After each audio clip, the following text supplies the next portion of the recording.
with Jesse Gunkel.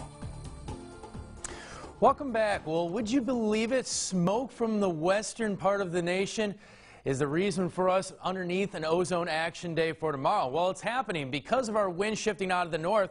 We're slowly starting to watch a lot of that smoke make its way into South Louisiana, and that's a concern. That's the reason we're seeing a little bit of a haze out there this afternoon. So what we're going to be is underneath an ozone action day. Just kind of limit your activity outdoors, especially if you have issues such as asthma out there. Again, kind of limit your time during the afternoon and just wait until those evening hours. It looks like a lot of that smoke should move out of here because we're going to start to see our wind shift a little bit by tomorrow afternoon. And one of the reasons why we're actually going to start to warm up our temperatures again as soon as we enter the weekend. Look at your live sky cam out there. You can already see that haze out there from some of that smoke moving in from the west coast. Right now the current temperature is 90. It feels like 93 outside, and winds are out of the east-northeast now at about 8 miles per hour. Rest of the evening those winds should be rather calm. Look for them to kind of die down. Notice our feel-like temperatures today, lower 90s, but quickly getting back into the mid to upper 90s over the next couple days as those winds return off the Gulf of Mexico, which means we're going to start to see that return flow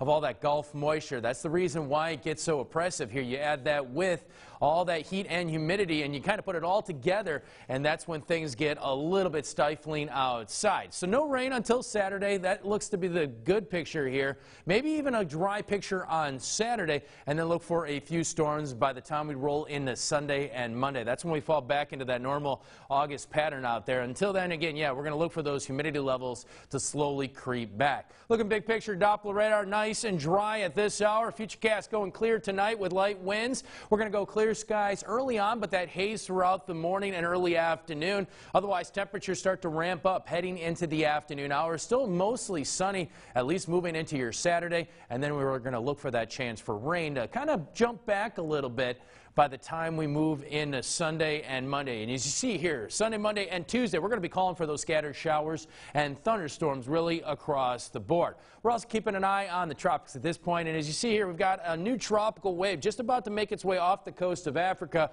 It may not even develop until it gets well down the road across the central and even far western Atlantic. Notice chance of development now sits at about 10%, so it's got to go through a pretty rough environment before it even gets there. Obviously, the concern right now for the U.S. nation is the Hawaiian Islands and a major hurricane, Lane, which is currently making its way to the northwest at 7 miles per hour. Winds sustained at 130, gusts at 160, even a Category 3. Kind of downgrading as it's running into a bunch of wind shear out there. It's kind of stripping this system of all that, really the organization that you like to see out there, and that's a good thing. Meteorological wise, we want it to downgrade and weaken as quickly as possible, but this is still a big rainmaker, and obviously that is the concern for all those people out there. All right, 7-day forecast. We've got 92 and mostly sunny. Overnight lows will be sitting in the low to mid 70s out there. Humidity levels start to rise as we ramp up into the weekend. Highs in the lower 90s. Look for scattered storms to return by Sunday afternoon. A little better chance for those afternoon showers heading into early next week. But I think the big and I guess the sorry news here is that feel-like temperatures will once again get back to triple digits heading into early next week. And that's when we kind of fall into that pretty consistent pattern out there. And also just remember, check that BP. All right, Jesse, thanks. All right, we are following some breaking news in sports. Sports director Brian Holland is next with the LSU player just reinstated.